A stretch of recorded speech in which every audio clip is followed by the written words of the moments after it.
অন্য যতগুলা শিশু থেকে শুরু করে শিক্ষার্থী থেকে শুরু করে মরে গেলেই বেদনা বুঝবে। আমার 6টা সন্তান যে ওখানে অনশনে আছে তাদেরটা কে বুঝবে? বুলেট আপনি দেখেছেন বাবা মায়ের আর্তনাদ, অভিশাপ আসমান কাঁপে, আপনাদের কাঁপে না? তার কাঁপে না? অভিশাপের ভয় হয় না? বুকগুলা ঝাঁঝরা হয়ে গেছে আমার সন্তানদের।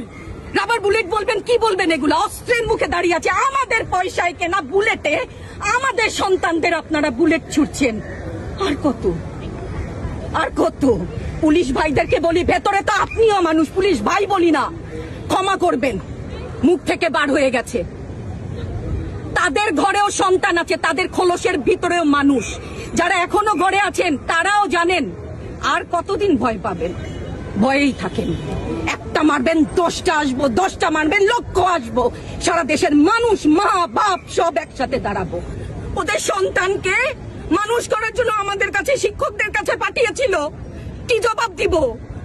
আমার তো কোনো মুখ নাই, আমি শিক্ষক, আমার ভাষা নাই। তাদের কাছে হাত জোর করে মাপ চাই, নিরাপত্তা দিতে পারি নাই, নিরাপত্তা দিতে পারি নাই।